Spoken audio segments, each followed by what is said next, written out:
You're listening to the Chartographers.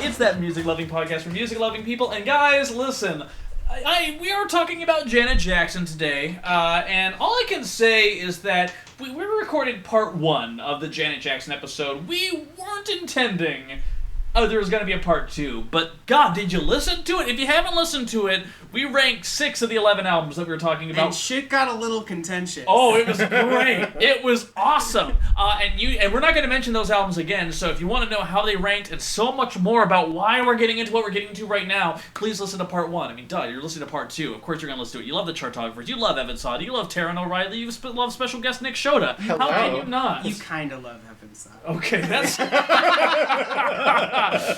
You can take him in small doses. Why is he hosting the fucking podcast? Hint, hint, Taran's hosting his own episode in the future. It's going to take off. Because he's way better at filling space and bullshitting than I am, so... Guys, we're not going to have a dull moment, right?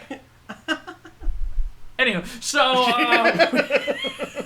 that being said, Janet Jackson is one of the most iconic, defining artists, and therefore, I mean, there are personal favorites. There's a lot of things getting thrown into the mix, so we are now down to 5 really interesting albums. We are down to 1986's She's Breaking Out Into Her Own Thing, Control. We are down to 1989's incredible Janet Jackson Rhythm Nation 1814. Do you know what the 1814 stands for? It's the year that Francis Scott Key wrote the national anthem. Also, if you're a typographer using code, using like A is 1, B is 2, that kind of thing, 18 and 14 is R and N. Oh. Yeah, there's that too. So, was I wrong about that first fact? I don't. No, it is also true as well. Okay, there's multiple things going on. Oh no, never mind. Yeah. Also, the Velvet Rope from 1997. Ooh, Miss Nasty. 2001's Joyous All for You, and 2015's most recent album, Unbreakable, and that's still in the list, guys. And part of the reason is because it's not terrible. It's in the top 5. So, guys, we're going to be ranking these albums now. Nicholas Shoda has had a lot to say, a lot to do. And in the last episode, I feel really bad. I'm not going to tell you what Nick Shoda's favorite album is. It did go to the graveyard, and we're very upset about that, but also we're right. And so we want to see what's going to happen now, because we're down to 5 very different albums. And I think I'm right in saying that these are across the spectrum. They're of so many different styles and tropes and other things. Nick Shoda, hold on. Nick Shoda's giving me a look right now. He's about to say something. I don't know what it is. His eyebrow arch. I'm sorry. I was just going back into my brain and thinking about the Francis Scott Key thing. Sorry. Anyway, I was like, is that anyway, yeah. It is great, yes. Anyway, sorry, go ahead. Yeah, so right now, we're down to number 5 of some really incredible albums. And listen, I feel really bad about what we did to Nick Shoda, even though we're right. And I want Nick Shoda... False, they're wrong. They're fucking wrong. And Janet Jackson true fans will know what I'm talking about. And for you Chartographers fans, we're right. But, number 5, Nick Shoda.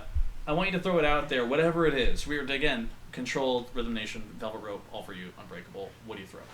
Unbreakable. I immediately, without even saying anything, would agree. But let's talk about it first. Because what is this after? This is after a 7-year break from a woman that took only 2 to 3 years between albums.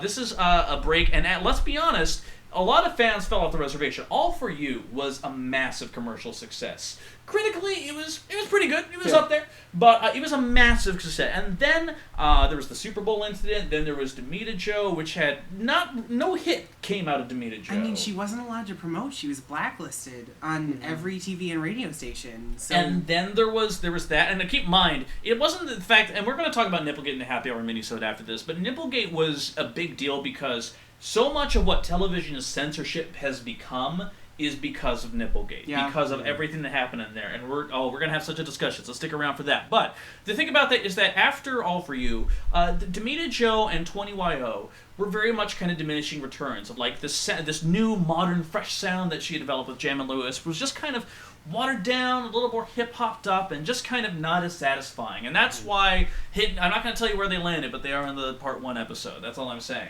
So, as such, Discipline came around, and Discipline was an interesting little album. It was when she didn't work with Jam & Lewis. She had a lot of different producers and colors and textures, which we hadn't really heard in a Janet album from before, because Tomita Joe and 20YO were kind of samey a little bit in a certain degree. Sure. But, and then Discipline exploded with color and texture.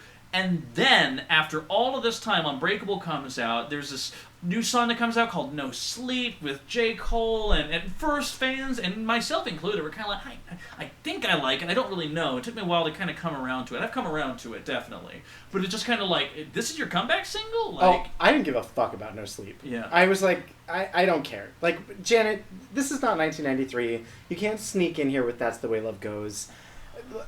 What are you trying to do here? That's exactly what she was trying to do. That is, yes. I remember being like, also being mad about it, and I do definitely like it a lot now. Oh yeah. I also, for the record, totally prefer the version without J. Cole. Yes. Over the Yes. album version. Yeah, Yes. his verse is not. His verse so is great. not Yeah. great, and so if you get the single version, I totally recommend that. Yeah. But Unbreakable, that being said, Unbreakable is really good. It's a really solid album. Yeah. And there's a lot of reasons as to why. For number one, Janet plays to her age. I would say that for someone who's never really had an incredible voice, who's someone who's always had a pretty good but not amazing voice, it's definitely aged and with her, but she's never pushing herself outside of her range. She's not, instead of like collapsing or like being like Mariah Carey in her later years, really trying to focus. No, guys, I can still sing. She just embraces it. She embraces her age. But she still sounds really solid. Yeah. I mean, sure, she uses a bit of autotune on tracks, and you're like, okay, maybe you needed a little assistance, but it also really fits the sound of the songs where it is, and it's definitely not always there. Like, I think, it's far from her best vocal performance.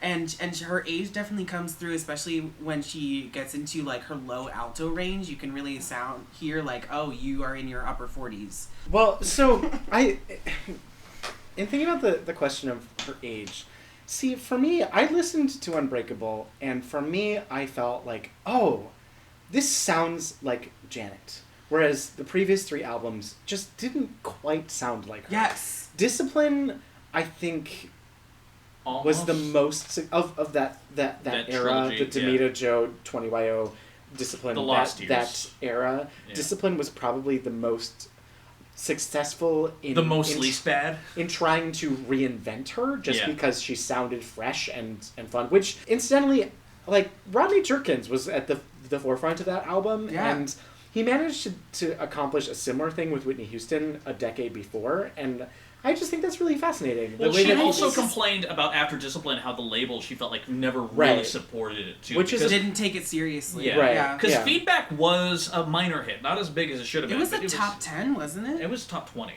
Oh. And then she did Rock With You as the next single, and that I think barely didn't even hit the top 40. Yeah. And then it just promotion stopped after that. Like it was like what, bum, it's done. And then she went on tour, and she ended up having to cancel the tour because she had all these migraines and like vertigo and all kinds of crazy stuff. Yeah. And And but Michael Jackson died. and then all these other things. Yeah, and I think if anything, the Unbreakable album serves as a reminder in terms of her career that her best / most successful work has not only been with her voice at the forefront, regardless of how you feel about her voice, and also with her working with Jimmy Jam and Terry Lewis as the sole people at the helm. Well, let's talk a little bit about Jimmy Jam and Terry Lewis, because although they very much, when you listen to Control and when you listen to Rhythm Nation, they are because they are members of the time, which was a Prince project basically,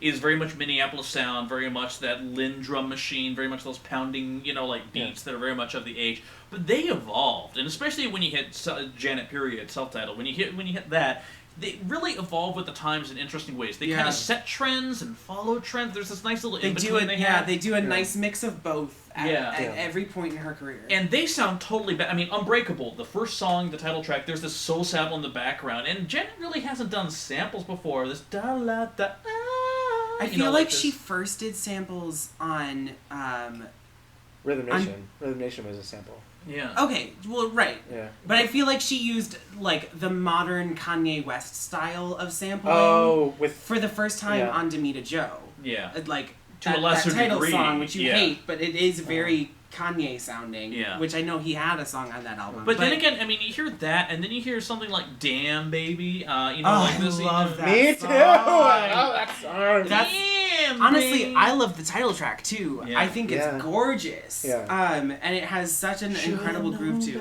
Like, I can think of the hooks on this album so readily, and really all these albums that we're talking about from here on out. And so I 100% don't mind putting it at number 5, but I still want to talk about how great it is. Take Me Away, that kind of rock that's swishing. That Take one me has away. totally grown on me. Yeah. Yeah. And it's in the same vein. She does a lot of that, like, the breeziness that kind of started with All For You, and I think it was done most effectively on All For You, and then Demita Joe and 20YO really overdid it.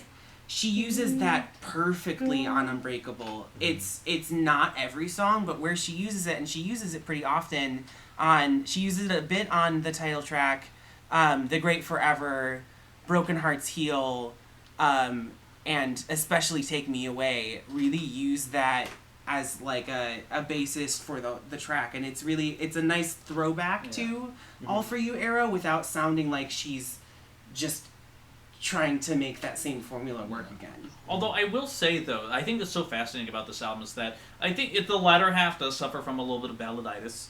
I think there's like, you talk about Black Eagle, Well Traveled, it's kind of a weird... And here's the thing, Well Traveled feels like kind of the end of the album, and then Gonna Alright, this explosively colorful 60s rock throwback happens. And it's just like, Janet, you've never done this before! And it's I kind of liked it. Oh, though. yeah! I love it. Oh, but yeah! I like it. Yeah. No, you're right. I don't love it, but I think it's really fun, and I'm happy that she went there. Yeah. And I think also Well Traveled is interesting because it's the first time for me in her discography where it's like, this sounds like country. Yeah. A little bit. Like, I it mean, it's not sounds like like Daddy Lessons level, but like... It's not quite Daddy Lessons, but it's like There's some flirting elements. with that. What about the the harmonies are very... What about the country interlude off of Demita Joe? Stop. Yeah. But also, she also killed interludes, and also on top of it, the opening to Unbreakable at the very end, she has a really nice little part there where because on 20YO, the opening is her like, 20 years, huh? I've talked about spousal abuse and, genocide and all these things. I guess I just want to have want fun. to have fun. Yeah. I know. And then on this one, on Unbreakable, she starts out just going like, hi, it's been a while. Hope you like what you hear. Like this very humble, very Yeah, it's like, glad you're still here. I think and is I'm what just she like, said. and that's actually a really beautiful kind of thing, yeah. And also, it speaks to how much Janet, throughout her career, I think has appreciated her fans in a way that I don't think you see other pop stars totally appreciating them. And even in public appearances that she's done, and even the way that she structures her tours, it's always been about doing it for the fans. Well, you were talking to us about that one tour where she did the songs from the first two albums. Yeah. Yeah. Oh, I wish I could have. So on the Rock With You tour, I think Discipline. Rock With You. Was it Rock With You or Rock With You? I think. Well, the song was mean, Rock With. Yeah, Rock With You. But I feel like the tour was named But then Rock on With You for some 20YO, reason. I there don't know was why there's the- a difference, but Well, anyway. on 20YO, there's that bonus song, Roll With You. Oh, right. Isn't yeah. the Michael song called Rock Bonus. With You? So it's a totally minor difference. But so if we want to get technical about it, Yeah. Michael's song is Rock With You. Oh. But Oh, wanna rock it's with you. it's dumb. It's a dumb. Anyway, it's a minor linguistic difference. Whatever. Yeah. Anyway, so on that tour, she, which seemed like it was incredible because she did her full big production like she had done in the past, but also included a medley of Say You Do, Young Love from her debut album, and then Don't Stand Another Chance from Dream Street, which for Janet superfans like myself is like, what the fuck? Oh my god, she's doing, because she had never performed them live, really. I mean, she'd done them on like Soul Train or American Bandstand, Right. That's and that's also not live. But and so that was like, and she was just like doing it for the fans, people who like gave a shit about her career from day one. Yeah. And I feel like Unbreakable is not only her reemergence into popular culture, but also a little bit of a love letter to the people who have like stuck by her. Yeah. And that's cool. And it's just a great album. I love it. It's great. So that being said, let's log it in at number 5. All right. And now, given that we're down to Control, Rhythm Nation, Velvet Rope, and All For You, I can't fucking make this choice. So I'm gonna do the thing I always do, Taran. Oh. It's.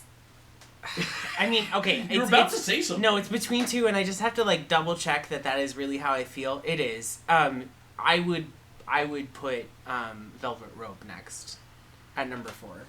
Oh. Okay, before we do anything else, can we admit among ourselves that whatever we say, it's down to Velvet Rope and All For You at this point? Oh. No. Okay. All right. Okay, that's good. Now here's the other thing. The other day, I was talking to Taran about this, and I was just like, you know what? I think I might put Velvet Rope in number 1. And I know Taran looked at me with the eyes of like, really, baby? That's your thing? But the thing is that, like, that has... there is such an incredible run of songs off of Velvet Rope. I'm talking... I mean, the title track...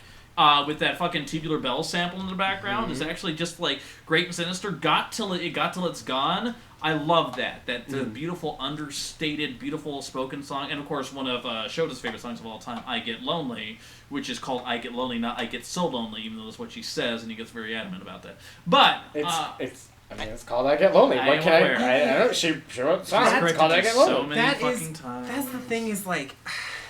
Go deep. Like I will just say. All of these 4 albums that I have left have like one of my favorite Janet songs on them. Mm-hmm. What's the one on this one? Go Deep. Yeah.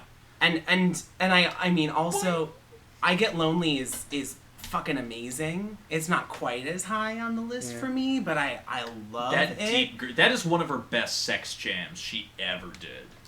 Period. Yes. And see. It's so funny you say it, because I don't feel like "I Get Lonely" is a sex jam. Like, it has a sexy rhythm to it, but in my brain... It almost sounds sad to me. It's so sad. It's sad like, sexy. It's like, oh yeah. It's like, I mean, and this is, as we've said, I mean, literally she says on this album, I forget the exact wording, but the sad interlude is so heartbreaking, and it's really... And you were saying this is the sad Janet album. This is Depression Janet. Yeah. Okay. All right. Walk us through, Nick. We're here. I'm not locked in on this. Okay. One, so don't get get your knickers in a twist. Oh, I like this isn't okay. this isn't on like the Shoda Janet Quarter. period. There's a segment called Knickers, which is fantastic. What? On the Shoda Quota, there's a segment you have called Knickers. Okay, all right. I know. Oh no, I would never, ever. In any event, the Velvet Rope.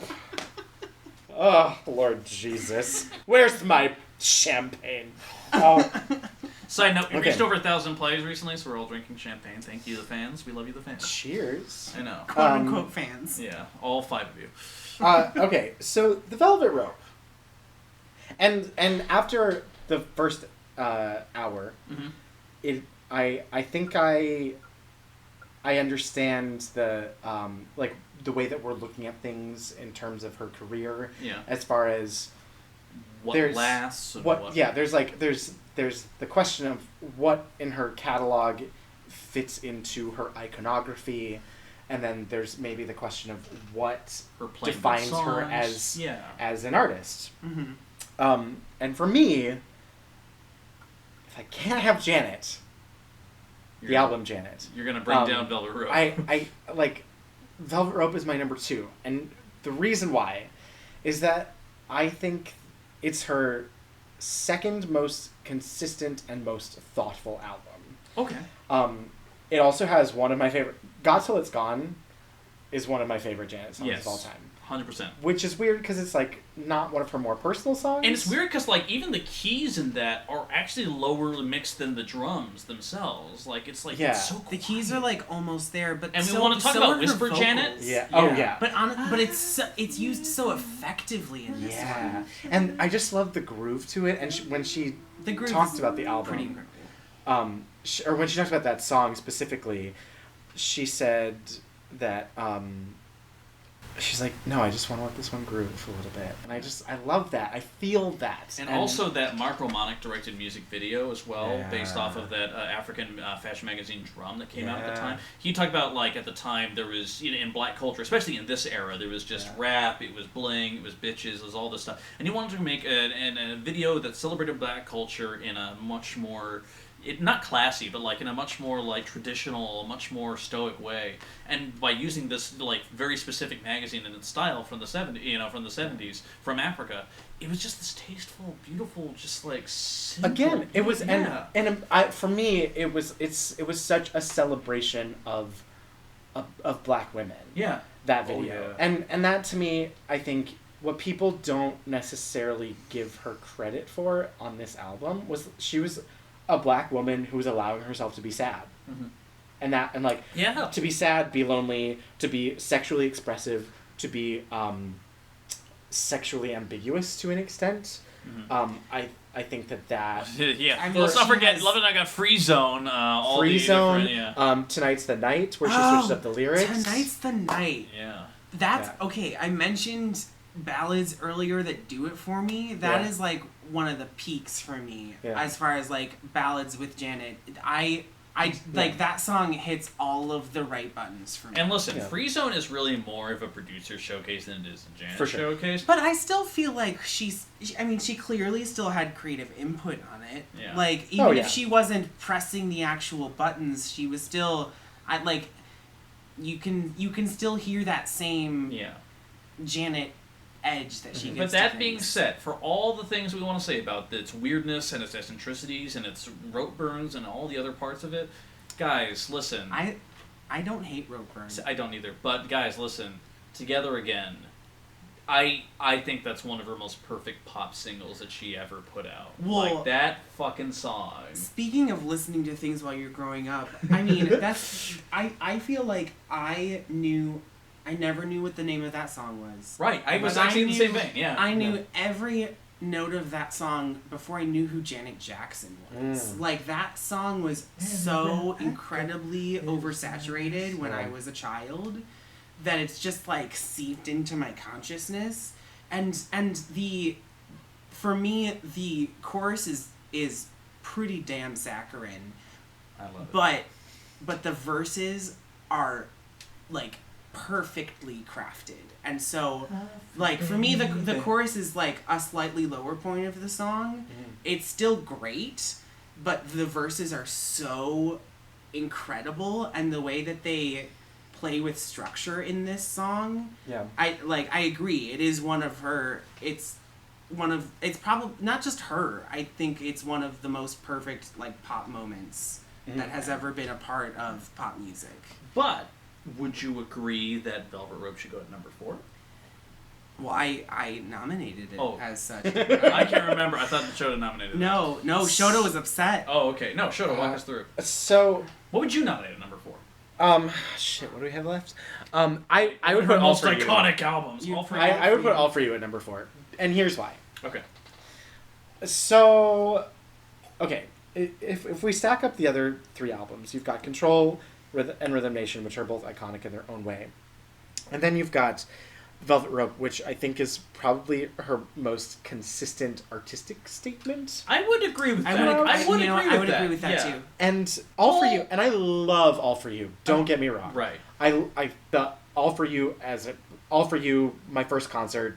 And that's a transformative experience. And it gave me everything that I needed and more. Songs like Come On Get Up sound okay on the record when you see them in concert. With the full choreo, all of it, it's so get good. Up, yeah. I think that looking back on it now, I as I mentioned when we were watching it, All For You was very much her effort to show that she could keep up with the Britneys, the Christinas, the young pop girls of the moment at that time. Yeah. And she totally could. Absolutely. But it was the first hint that you got that what she was putting out was not necessarily super authentic. Just slightly. Like, I love Come On, and again, I love this album. I love All For You. I love Come On Get Up.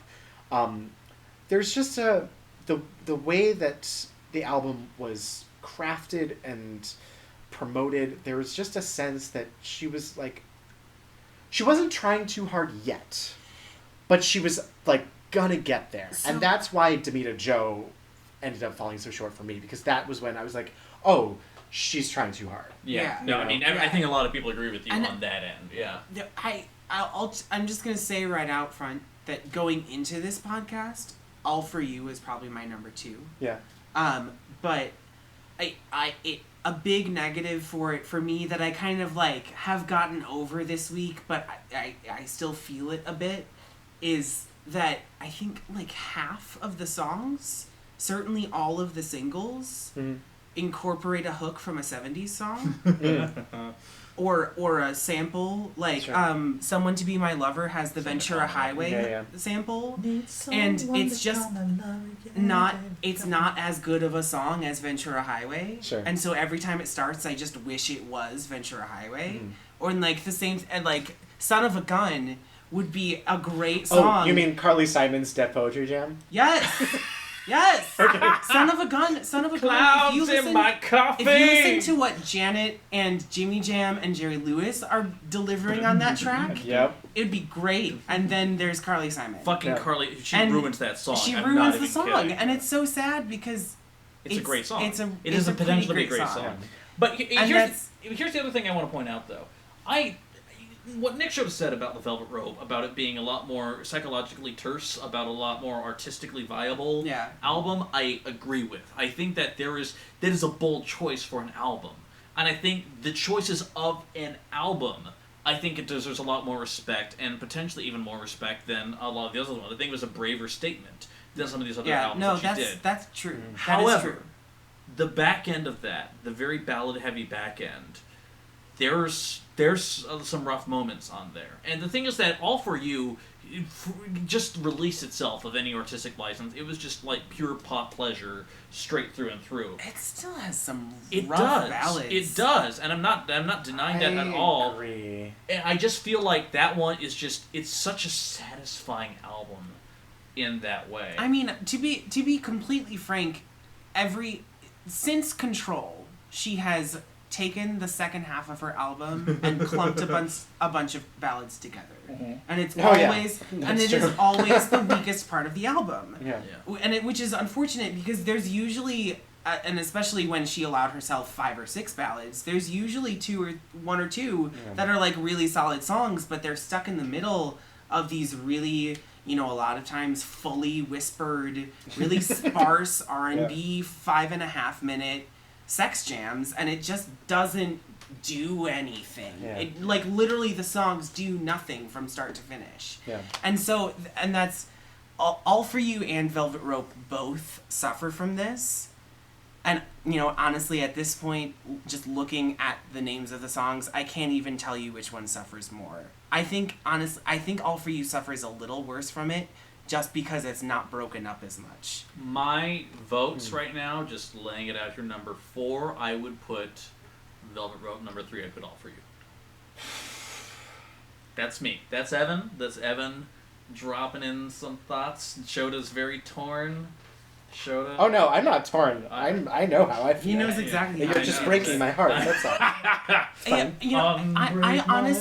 I honestly, even if I enjoy the music on All For You, because it's at this point I think it's kind of slight. Like, these top 4 albums for me are really close. They're really close, and it's like in different ways. And I had kind of decided at least my ranking for these 4 going in, but they're so close that if you came back to me in a week, it would be in a different order. But that's next week. I'm talking about it now. Right now, I think that I like the music on All For You a little bit more, but we're talking about albums as a whole. Yes. And so I think I might agree with Shoda that the artistic intent on Velvet Rope gives it a little bit of an edge.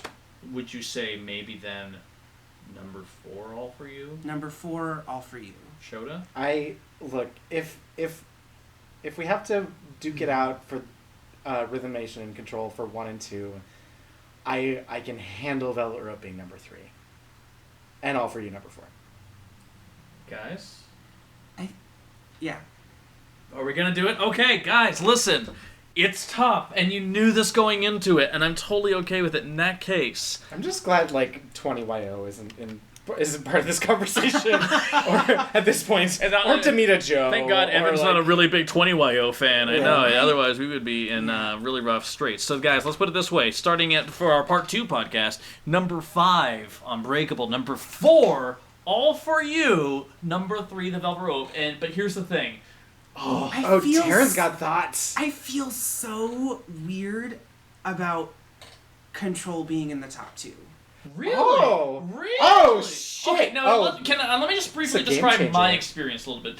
Control was an album that I had that I always I enjoyed. I'm like, okay, as a historical document more than anything else. But going into research week, and especially after hearing Self-Titled and hearing Dream Street, listen to those chronologically, and I recommend our listeners do that if you're curious about Janet All. Listen to those, just give a quick passive look. You don't even have to listen to the whole song, trust me, it's Right, fine. listen to the first 2 Right. minutes, Yeah. and then move on with your life. And then listen to Control all the way through, because when that opening track, that self-titled track comes through, it punches so hard. You don't get the context of the Control the song until you realize it's she's breaking out, she's taking control. She literally didn't have any control over her career until this point. And now she's calling out her parents on the first line of her album for not giving her control at all over her career. It is bold as shit. I was gonna say... No, what were you gonna say? What were you gonna say? I was gonna say, may I say that this is her daddy lessons? And here's the thing. Here's the thing too. Minus, that's a rough comparison, but... So, go ahead.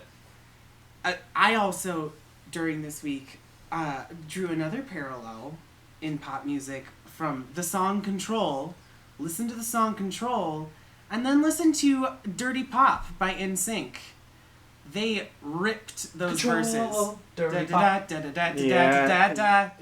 similarly, listen to When I Think of You and The Right Stuff by New Kids on the Block. Do do do do do. Yep. Do do do do. 90s boy bands were basically just remaking Control. Right. The album over and over again. I take it back. Control is totally not Janet's daddy lessons. I regret that statement. And here's the other thing, though. I would say that, and Taran, we were talking about it earlier, the first, the first 5-6 songs, 7 of Control are, it's a slamming album. Yeah. My only real big demerit I'm going to throw in Control is that, unlike Rhythm Nation, that album does sound dated. There are parts of it that truly do. When you hear Nasty, it really sounds. That is Orchestra Hit City. That is just, it is so much of the era that dates it. 100% fake brass. Yeah. Fake everything. Fake bass, fake guitar. It's all fake done. keys. Yeah. It's all. And it was a breakthrough. It really shows. And and Jimmy Jam and Jerry Lewis play those in. Jerry Lewis was really good on that album. Shut up. They play those instruments. Well, so there's no reason to use synths to make them, but that's what everyone was doing in 1986. It was very post-Minneapolis. Well, so I guess my question is, what albums from the 80s don't sound dated? I mean, Rhythm Nation does sound kind of dated. A lot of Thriller doesn't sound dated. A lot of Thriller sounds... Oh, I disagree. I think Thriller sounds so dated. The reason it doesn't sound dated is because it's become part of our, cult, common that's consciousness. The difference is an album good enough to transcend the dated sound and just be great music, or are you listening to it and going, oh wow, this really sounds Because like there are the certain 80s? Prince albums that are very much sound dated, and there are other Prince albums that oh, this is good 80s. Right, Like, this is like... I think the difference is, does it sound like the era, or does it sound like everyone copied it right after it came out? Or does it just sound like a great song? And sometimes this greatness of a particular song or album will transcend whatever instruments you throw on it. See, I don't know. That's our Yeah, argument. I mean, I agree that Control sounds dated, but there's nothing about that bothers me because for me personally, I never hear the datedness. I just, like, Nasty comes on and I'm like, yes, who is eating that nasty food? Tell me, Janet. It's the it comes down to the pleasure. Nasty principle. boy. It gets down to it, yeah. No, Pleasure okay. principle. So that's the thing. And And see, on this album, for me, this whole album doesn't sound dated. Specific songs on it do. Okay, yeah. Like, I think that Nasty sounds does, dated. it really does. I think that You Can Be Mine sounds really dated, as much as I enjoy it, and I really do enjoy that song. But Shoda, this is the album that has What Have You Done For Me Lately on it. I love that song. Yeah. What's up, girl? He stood me up again. Mm-hmm. Well, what's up with this guy? Do you really like him that much? Yes, I love him. He's so fun. He does lots of nice things for me. I know he used to do nice stuff for you, but what has he done for you lately? Guys, I think we just entered the gay zone. Or the free zone. one God, of the two. that's best intro to any song ever. I mean, but legitimately, and then there was the time, Shoda, when I sent you the Sharon Jones cover of What Have You Done For Me Oh, Lately? I died. Oh my God, I yeah. died. And when that came out, this was like, early 2000s, a lot of people like hear this classic soul sounding thing and like, was that like a cover that Janet did? Because that's what a lot of people thought, because it just sounded so classic sounding, and there's the horn stabs and Sharon just going off on it. Oh, it's so good. I will say that I think that Pleasure Principle is my favorite Janet song. I would put that in my top 10. Maybe my top 5. I love Pleasure Principle. What would be your number one Janet song? I mean, it depends on the day. I'm fully right? aware. And we're talking about today, when we're recording a podcast for millions of listeners. Millions. Look, anytime God Till It's Gone comes on, I just wanna like you orgasm a little I bit. wanna like close my eyes and groove along with it. He's That grooving in being the studio. said, whenever Pleasure Principle comes on when I'm running, it like Energizing. gives me that boost. Yeah. I'm like, Yeah. yes. I pretend that I'm like doing her choreo in the video See, yeah, with yes. the hand and shit. Yeah. You know, jumping on the chair and Side note, she became such a much more confident dancer as time went on, Yes, too. she did. Because when we initially watched the Pleasure Principle video, we're just like... We were like, she's- well, okay, to be fair though, we didn't finish it. yeah. We watched like the first 30 seconds of the Pleasure Or Principle 60 video, seconds, just yeah. just like flipping through, and then we watched a couple other videos from Control, and then we got to Rhythm Nation, and we were like, oh, holy shit, this is like such a huge change. And I think it was less big of a change than we thought in that moment, because really, especially if you watch the whole Pleasure Principle video, That second she's killing it. Yeah. She's absolutely killing it. Oh yeah. Yeah. But, so that being said, though, this is, and again, we come back to it time and time again, those ballads on the back end, kind of... Well, and also, here's the thing. He Doesn't Know I'm Alive is such an interesting song. And that is such an though? It is! Because, well, the thing is that I keep coming back to is that exact choice of words. It's not that he doesn't know who I am or anything else. He doesn't know I'm alive. And there's this weird, like... bit in the lyrics where it's just kind of like, I don't know, I'm alive? Like, I'm almost, it's like, there's kind of this weird kind of psychological backstory thing, and there's a part of me that's kind of projecting onto it, but, like, when I listen to it, I'm like, I get this that a bit, is because pushing. the lyrics of that song are kind of stalkery. I was just gonna say, like, she's totally stalking the dude the whole time.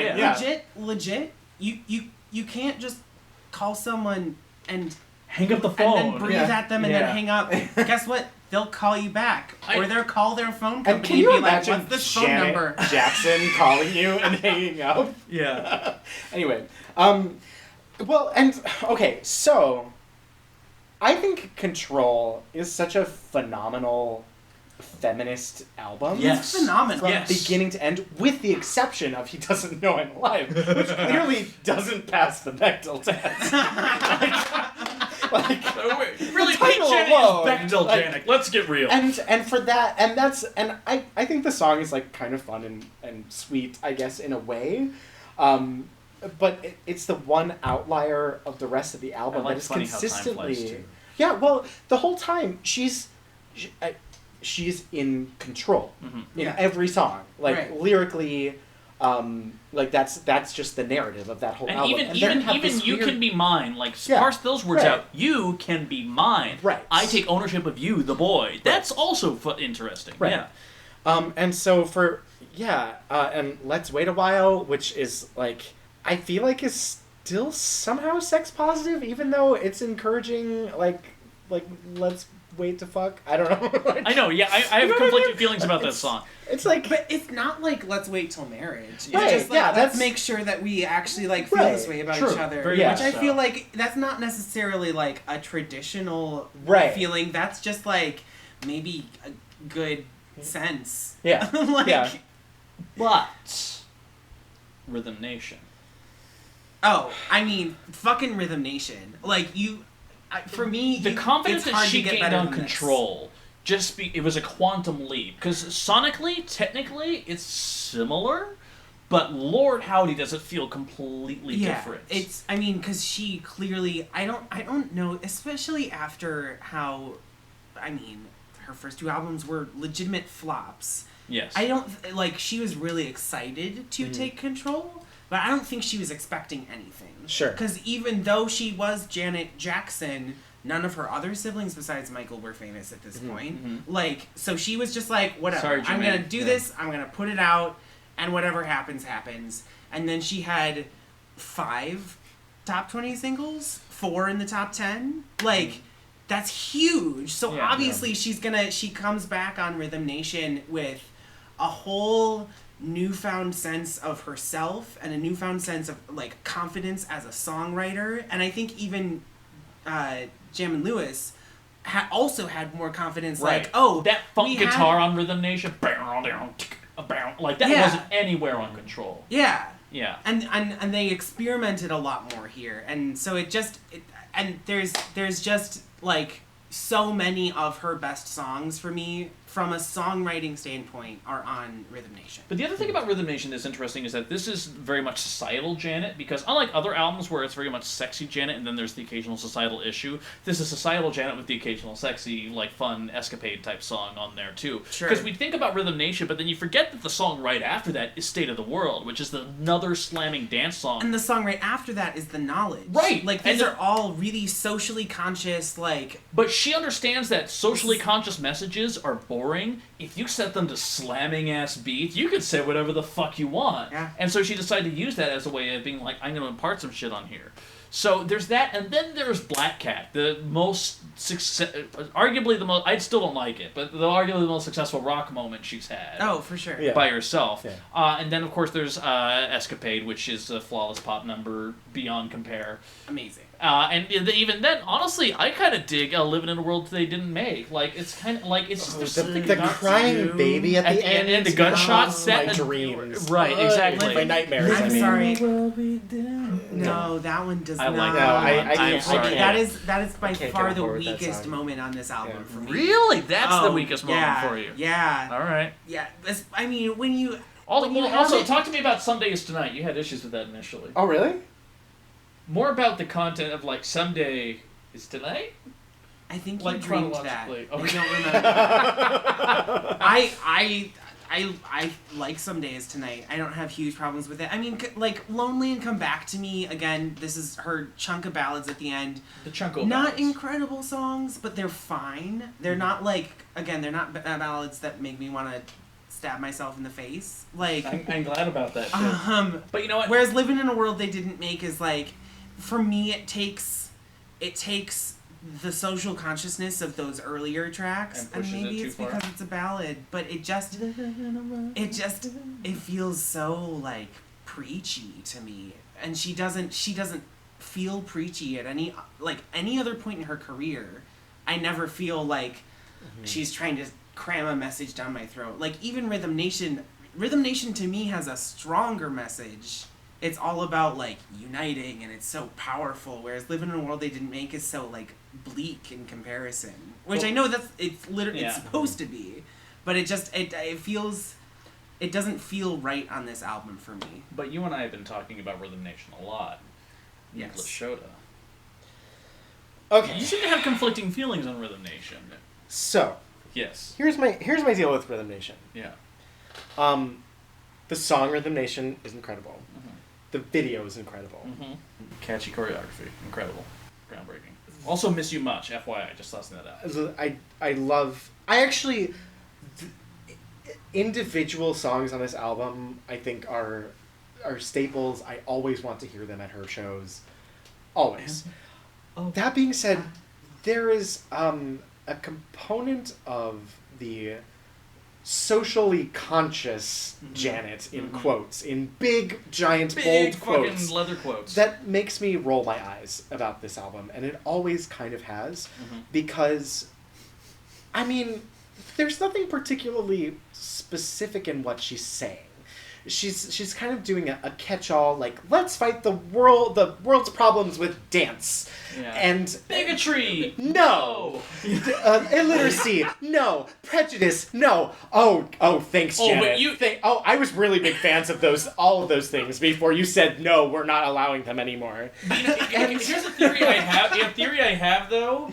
I think Janet Jackson, if you think about her personality, you think about the issues that she cares about, everything else like that, and her sexuality, she's weirdly perfectly pitched between Madonna and Michael in terms of like how she tackles like all these things. She's very socially conscious and very sexy in a way Michael never was. I was going to say something relatively similar, just in the fact that Michael was hitting the socially conscious thing like really hard by this really point. Saccharine too. And so he does it so much worse than Janet ever does. Yes. That it just doesn't bother me as much. In the context of Janet, I get what you're saying, but in the context of other pop from the era, 80s, it's really not. It was that kind of bad. innovative to a degree too. Like that's a bold move to right. not do like easy pleasy. You don't have to.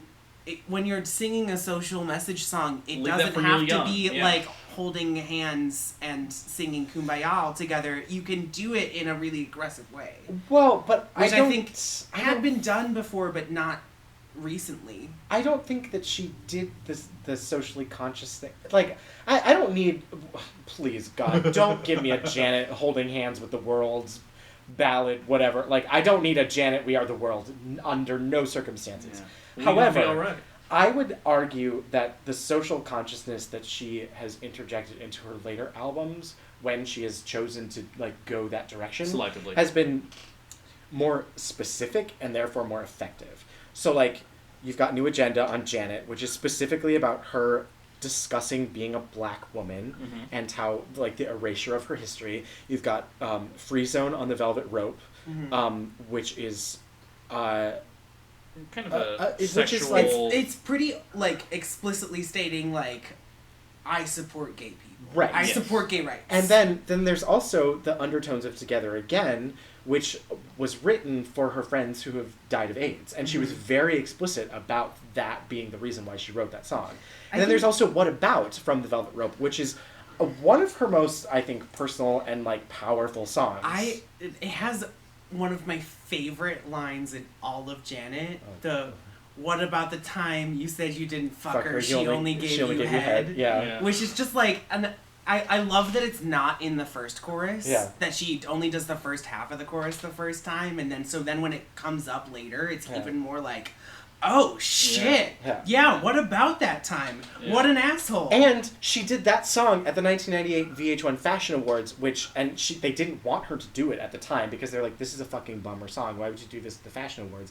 But what a great statement is that to do that song in like the Fashion Awards where like women are objectified. I don't know. I just think that Rhythm Nation, when she was very explicitly trying to have a message as part of her album, first of all, the message songs are not as prevalent as the non-message songs. Like it's by and large a pop album that was promoted as a like socially conscious record, and like I don't know. There's just a part of me that's Okay, always so gonna that's- kind of roll my I eyes. feel about like it, that's though. why it doesn't bother me as much, is because she's like, here's my suite of socially conscious songs. It's these first 3 songs with their interludes, and then we're done with Here's it. we're gonna Miss have You fun. Much, We and don't. here's Get we're the not. point. Good, We're not. let's dance. Right. Exactly. And Get the similarly, point. as Good, much as let's you talk dance. about the Exactly. Chuck D moment, as much as you talk about Free Zone, none of the other socially conscious songs she ever did are as catchy or as relatable or as repeatable as Rhythm Nation, for that matter, too. She found a way, even in her non-specificness, to bring social issues, to marry it to dance beats and hooks that would last longer than any of those other songs did. But yes, it was also totally devoid of the humanity and sexuality that was very present in the rest of her albums, I think. okay. Now, being deprived of sexuality, I don't I was necessarily about see to that as say, an issue. I don't. Right. I don't care if she's talking about sex or not. Yeah. But that's such a key component of so much of her work. But that doesn't make it her best work. Right. Like just that, makes it I'm not part going of to her disqualify her being social Janet just because she's not also Oh, sexy it doesn't Janet. disqualify Right. her. I just think that it is. Guys, the Chartographers gets deep sometimes, I want to point out. I don't think it is representative of the of who she is as an artist. I think it is representative of a component of a particular era of her career. Mhm. I don't think that it is. I don't think it's her best work. I just don't. Like, I think it's kind of... I think it has great individual moments that don't necessarily add up to a anything more than what is a product that was specifically designed and promoted It's a pop album. it was promoted as this act of Protest? pop social consciousness that's not very specific and feels like it's really pushing too hard to do something that it doesn't really succeed at. It really doesn't bother me though, Yeah. because it just has her best collection of songs. And the other thing It about I is her disagree. best collection of songs. Absolutely disagree. But here's the other thing too: is that as much as we talk about this, and you, the dear listener, we're all these, erudite, intellectual, whatever type people. You keep forgetting that the mass at large, the people that like, there's people that. To be terribly, horribly condescending, people that are dumber than us, and people that are just gonna buy like just the fucking, well, the dumber than me, but dumber than I'm dumber than. I'm rolling my eyes at But you. I mean, legitimately though, the society en masse, they're usually sometimes not even necessarily going to think about a lot of sometimes the deeper issues. They just kind of want that pop product to it. Well, again, Rhythm Nation has a slamming beat. I remember Bobby Evers when he was on when he mentioned in another podcast how he was on an airplane once and he was listening to Beyonce self-titled. And then he just randomly had it on, and he noticed there was some other waitress or attendee or whatever that was on the plane, and he noticed that she was listening to the little album cover came up on her iPod, and she was listening to Flawless, and she was listening to that specific part, and she was like, "Are you okay?" She seemed like she was kind of emotional, and just like, "Yeah, no, I'm just kind of like this that song, that feminist speech that was talking about in there, women, how they're supposed to be competing for jobs, but instead of now they're being told to compete for men, like that whole thing, and there was that feminist moment in there. It's Beyonce. It's a pop album, and it's pushing all these ideas in such a digestible way. Right. And that album isn't about a social message. Right. But she's It's kind of about sex within marriage, well, really. but yeah. you're also confirming the point that I was trying to make earlier, which is that other Janet albums have had social messages that have not been explicitly pushing a social message, but have still had one, and I think done it more effectively than on Rhythm Nation. So that... I guess I'm a little bothered that you're looking at it so much through the way that it was marketed, 25 years ago?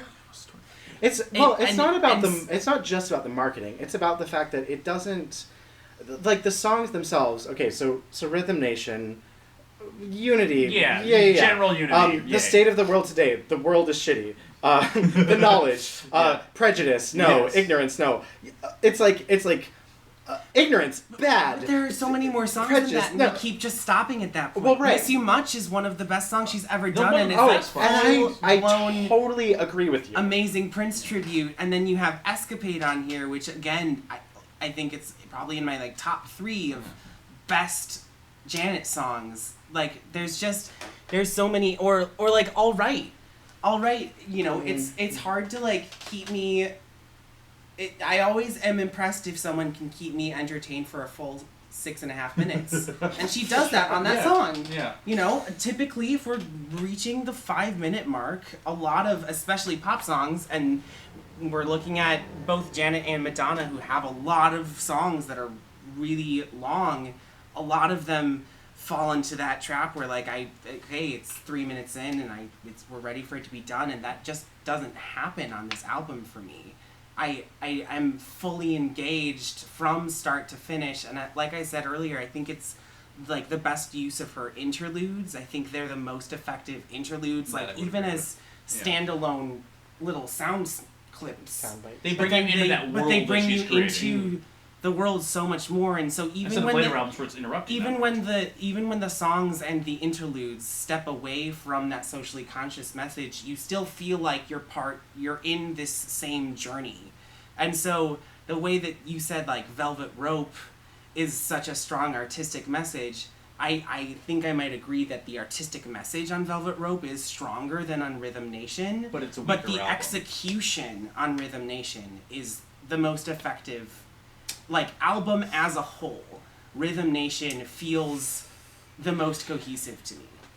So, a couple points real quick. A, you can see why we invited Nick Shoda back, right? This is exactly why we wanted to have him here, and I'm so fucking glad that we're having this discussion, because this is I wasn't expecting to be this contentious, but this is great. This is fucking amazing, and I want to acknowledge that, too. We're really care about what we arbitrarily are ranking number one on a Janet Jackson podcast, but this is fantastic. Secondly... So, I'm sorry, are you saying that out of the two things we have left, you would put Control at number one? Well, so here's... don't give me stank face, O'Reilly. Okay, we're talking about Janet Miss Jackson if you're nasty, okay? Anyway, so if gun to my head, yes. The short answer to that question is yes, and here's why. Because as part of this conversation, we've also discussed where these albums fit into Janet's iconography, right? Yes. And I think that both the Control album and the Rhythm Nation album have similar iconic statements in her career. Okay. For me, Control is the stronger, bolder one as a whole because... I'm 20 years old. I'm a feminist. I'm taking control of my life. Right. That, and also, like, nobody had any reason to give a shit about Janet at that moment. Mm-hmm. Like, she had 2 flopped albums. The only thing that allowed her to really even make a third album was the fact that she was a Jackson. Yeah.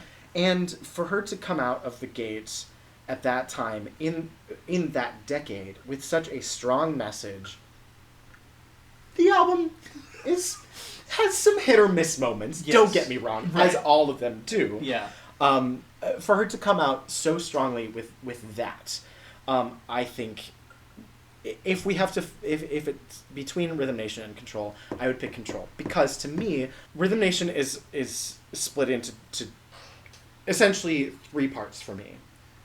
You've got like vague socially conscious stuff.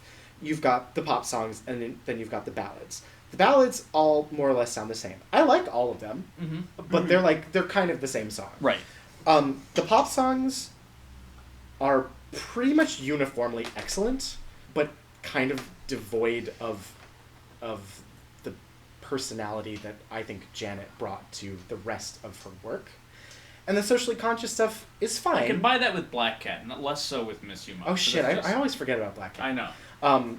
Yeah, and then there's Black Cat, which is like kind of an outlier. And then it's the one rock song. Yeah, and then the socially conscious stuff is fine. And I think Rhythm Nation is a great song. I think the video is great. I don't think that she had much to say, and that's whereas on Control there was like so much that was bursting right out of the gates. And if like gun to my head between the two, I would have to pick Control. I still love both albums deeply. For the record, deeply. although we are very much contesting these things heavily, We love basically everything we've had in this episode, from Unbreakable, All For You, The Velvet Rope on. I love them all. Yeah. Taran. That's what makes it hard. And also, Janet is still my number one Janet album. Ah. Yeah. But that's okay. It's fine. Listen to part Sorry. 2. Part 1. This is part 2. God damn it. Anywho, Taran's very conflicted. He's very torn. But also, I respect the fact that this is your podcast. No, that's not what it's about. I respect that it's your It's podcast. 3 individual opinions is Sure. what's being taken into account. But it's also like if it's 2 outvoting 1, then I understand. I can respect that. He's going to take sweet revenge on the Whitney Houston podcast in 2 years. Buddy Bodyguard soundtrack number 1. No questions! Oh, under no circumstances. Are you out of your goddamn mind? Yeah, barf. Self-titled. The worst, highest selling album ever. Anyway. Whoa, guys. Ooh. Lines in the sand. I can get down with half of that statement. But this is really difficult. It really is. I was literally, here's the thing. I was going to back you so hard on Rhythm Nation until I heard what Shoda just had to say about Control. He's made multiple point. very good arguments during this recording, and so I just Like, here's the thing. So the part of me is like, yes, Control is a total breakthrough and a feminist masterpiece, and that opening 7-song rung out of 9 songs is so goddamn good.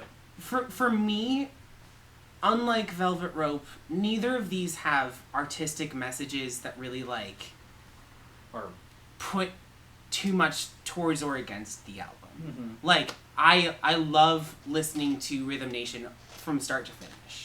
Even with the weak ballads at the end, whatever. It's great. For me, Rhythm Nation just has a couple more great songs on it than Control does. And if we're coming down to this wire where I have to pit them against each other, I just think that Rhythm Nation has the edge. It just is a more enjoyable listening experience as an album as a whole.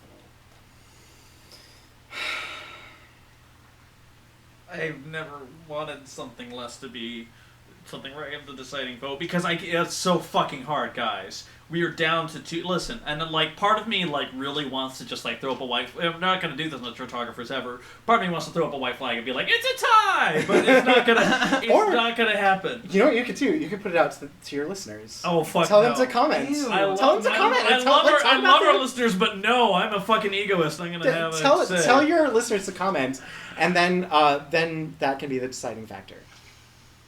I'm not about that. No, I love our listeners. And maybe they'll be in my corner. And no, and here's the thing. On the Facebook page, go to the Facebook page, facebook.com/thechartographers, because we want to know your comments and thoughts. We know you're there, Jericho especially. And hey, listen, Jericho. there's all so much things we want to say. And guys, we've been talking about this, and really, the number 1 and number 2, we talked about this for a half hour at this point, easily. Oh shit! And Yeah, I love it, and it's so great. And I'm weighing everything here and there. I'm thinking about the lesser ballads on Control. I'm thinking about the risk that she took on Control, and then similarly the risk that she took you doing Rhythm Nation, and how that very That's much the could thing. I feel like with these 2 albums, the negatives really equal match each up. other. Like there's a set of weak ballads. There's an extra one on Rhythm Nation, but there's also 2 extra songs on Rhythm Nation. Yeah. So and listen, and I'm just Control gonna, doesn't have the interludes, so it doesn't feel like as much of a singular experience. and here's the thing, I'm gonna saying. call it right now, and everyone, Oh boy! thank you so much. Listen, this is the toughest decision we've ever made on the Chartographers. It is by a hair. But I'm very proud to announce that on the Chartographers ranking, Control is number 2 on the list. Oh Putting it no! in Janet Jackson Rhythm Nation number 1, so we can do the part 2. All right, Number listen. 5 is So Unbreakable. terrible. Listen up, you motherfuckers. We outvoted Nick I Shoda feel so bad. every time. I feel so bad. You know what? Look. The first time that he didn't win any of these battles, and it's the But worst. here's the thing. It's First fine. off, 4 is still the best Beyonce. Here's the album. thing. I'm just kidding. No, okay, no. But for real though, we're probably gonna do, after we've done 20 episodes, we're Yeah. gonna do like a recap about like how we shit, feel about yeah. them, Yeah. and I agree with you. Yeah. At this So, point. I and think listen, we made a mistake. Here's all we need to know. Alright. On We the made part a 2 of this mistake. episode, number 5 is Unbreakable, number 4 is All For You, number 3 is The Velvet Road, number 2 is Control, number 1 is Janet Jackson's Rhythm of the Nation 1814. And guys, we clearly have a lot more to talk about. We have the Happy Hour mini coming right up after this. And in the meantime, listen. Nick Shoda's gonna get wasted and tell you all how he really Nick feels. Shoda is the greatest guest. I love Nick Shoda. Thank you for Nick being Shoda, here. thank you for being such a good Dear sport. God, you are so. I legitimately like feel bad about how much right. Evan and I just like totally overrode And you. they're times, Like, yeah. Listen, here's the deal. I love these kinds of conversations because first of all, I never get to have them. Fair, and fair. especially about Janet, which like is so disappointing because Janet's a fucking Janet is a national treasure. Yes, God no damn one's it. no one's not. I think, Um, yeah, I think we could all agree yeah. with that. Sorry, I get. I mean, literally, she is one of the most influential artists as far as like shaping the trend of pop music And through the R&B. last 30 years. I think she is up there with. I mean, she's up there like with Michael. Yeah. And Yeah. who else? Michael and Madonna. Yeah. Like are She's one of the like divas. like Michael, Madonna, Prince, and Janet. I feel like have defined pop music at least sure. for the 80s and 90s. Yeah. Completely. But B, you were gonna say point B. Well, and you know, everyone, I have thoroughly enjoyed hearing both of your experiences with all of these albums because, you know, mine is so different in a lot of ways and very specific. And also, for me, one of the things I didn't mention, one of the reasons why I deeply love the Janet album was because that was like one of my introductions to popular culture at large when I was a child, which is I mean, that'll do it. right. Yeah. Like the summer of 1993, like that was when I was introduced to Whitney, Janet, Mariah, like all those women that I mentioned divas, yeah. in Right. the last I mean, episode. because it was the heyday. Willie Yeah. Nelson. And so like, and all of those, that cumulative impact, Did not you say only... Willie Nelson? Get out. Yes. So, but listen, I want to dig into that story. Yes. Oh, yeah. I Well, want to dig we into need the to worst finish that, Janet but- song. yeah. I want to dig into Nipplegate. I want to dig in so much Okay. more, and we're gonna do that in a Happy Hour mini. So, in the meantime, though, Nicholas Shoda, thank you for being Thank here. you. Thank you Taryn, guys so much. Thank you for being here, and dear listeners, thank You're you for being welcome, I here. guess. And post your fucking comments, because dear God, I know you have Please them. tell Yeah, us your please. ranking because I'm sure it's so different. Please Hashtag- validate my feelings, Hashtag Team listeners. Shoda. Let's get that trending, guys. Thank you so much. Keep on listening. You know that we'll be see you in the happy hour. Have a good one. Bye. Ain't no need to